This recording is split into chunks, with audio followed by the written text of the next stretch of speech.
नमस्कार दोस्तों, मेरा नाम राजा है, गोपीनाथ राजा। दोस्तों मैं सूरत से हूँ और मेडिकल फील्ड में मेरा जॉब है। साथ साथ में मेरा रियल एस्टेट का कंपनी है, राजा ठाकुर रियल्टी।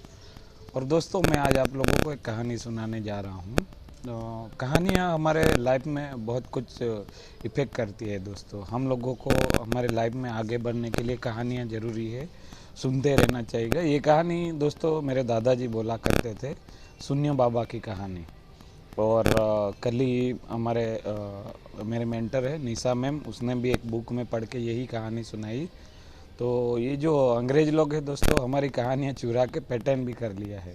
ये कहानी मेरे दादाजी हमारे गांव की ऐसा बोला करते थे। और कल ही मैंने जो बुक में पढ़ा, वो कोई गोरे ने लिखी है बुक। और खैर जो भी हो दोस्तों, हम लोगों को कहानियों से मतलब है, उनसे इंस्पायर होने का मतलब है।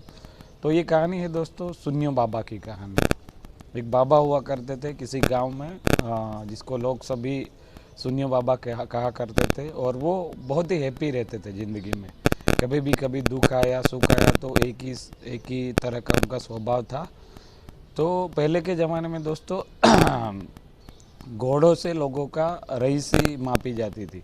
मतलब जिसके पास जितने ज़्यादा घोड़े हैं वो उतना ज़्यादा अमीर, वो ज़्यादा पैसे वाला, रोब थोप ज़्यादा रहता था। तो ये बाबा जी जो शून्य बाबा जी से उन पे एक घोड़ा था दोस्तों। बहुत ही प्यारा घोड़ा था उनको, और बहुत ही प्यारा था। और उसी से उसकी रोब हुआ करता था कि मेरे पास घोड़ा है तो मैं भी एक अमीरों में गिना जाता हूँ। तो एक दिन ऐसा हुआ दोस्तों, वो घोड़ा कहीं चला गया था। लोगों ने बहुत ढूंढा, बाबा जी ने भी बहुत ढूंढा, लेकिन मिला नहीं है। तो लोग आके उनको ये बोलने लगे कि बाबा जी आपका जो घोड़ा है अभी तो खो गया है, आपकी रईसी निकल गई, अभी आपको मतलब रईसों में नहीं गिने जाओगे।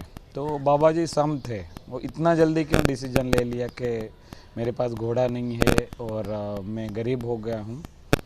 तो सभी लोग यही बोलते थे, बाबा जी आपका घोड़ा नहीं है, आप गरीब हो गए, आपका गिनती में नहीं आएगा।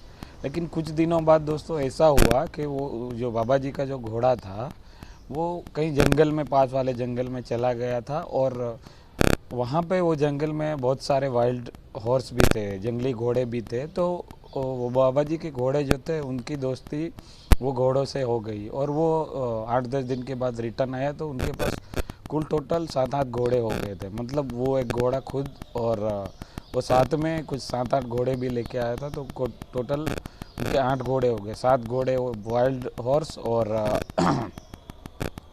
और उनके वो जो बाबा जी थे उनका एक घोड़ा मिलके 8 घोड़े हुए थे। तो बाबा जी की ख्याति और बढ़ गई। तो लोग आके उनको बोलने लगे कि बाबा जी अभी तो आपके पास एक घोड़ा था, लेकिन अभी दूसरे 7 घोड़े आके टोटल 8 घोड़े हो गए, तो आप बहुत अमीर हो गए। लेकिन तब भी बाबा जी शून्य में ही थे दोस्तों। उनका जो फॉर्मूला था उसी में रहे, इतना जल्दी खुश होने का ज़रूरत नहीं है, थोड़ा दिन वेट करो, जो भी होगा सही सही हो जाएगा। मतलब जब घोड़ा उनका खो गया था तब भी वो नाराज़ नहीं थे, जब बहुत सारे घोड़े हो गए तब भी वो खुश नहीं थे।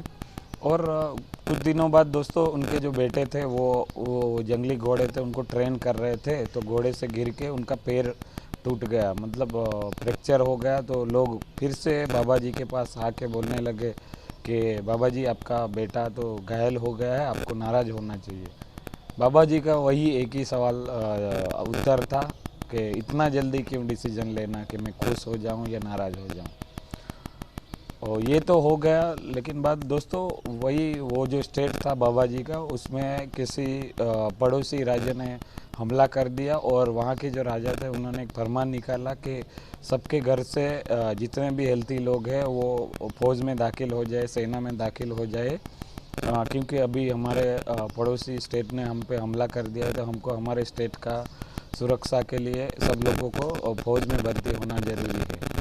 तो सबके घर से जो भी जवान बेटे थे, हेल्थी लोग थे, उन लोगों को फौज में भर्ती होना पड़ा। बहुत भयानक युद्ध हुआ और बहुत सारे लोग घायल हुए, बहुत सारे लोग स्वर्गवास हो गए, बलिदान उनका हो गया। तो तब भी लोग आके बाबा जी को बोले कि बाबा जी आपका बेटा बच गया, आपका फैमिली सुखी हो गया।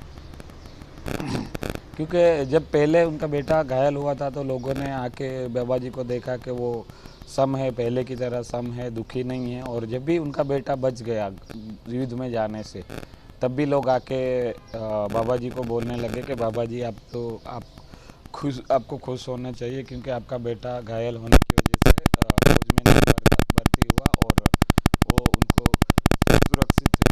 तो दोस्तों, ये कहानी से हमको यही सीख मिलती है शून्य बाबा की कहानी से, कि हम लोगों को एकदम से डिसीजन नहीं लेना चाहिए। जब आपके पास दुख आए तो हम तुरंत ही रिएक्ट नहीं करना चाहिए कि दुखी हो जाओ।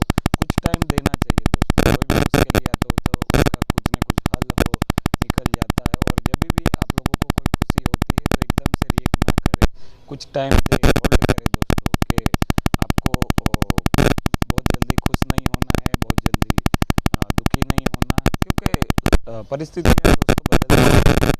इसी के हिसाब से हम लोगों को जीना चाहिए, सम रहना चाहिए। बहुत जल्दी दुखी मत हो, बहुत जल्दी नाराज मत हो, खुश मत हो। ये कहानी से हमको यही सीख मिलती है दादा। शून्य बाबा की कहानी से यही सीख मिलती है कि हम लोगों को बहुत जल्दी रिएक्ट कभी नहीं करना चाहिए। परिस्थितियाँ हमेशा बदलती रहती है दोस्तों। तो आज की कहानी का यही मोटो है दोस्तों। हम लोगों को परिस्थितियों के हिसाब से एकदम से चल नहीं जाना चाहिए, होल्ड करना चाहिए और टाइम देना चाहिए।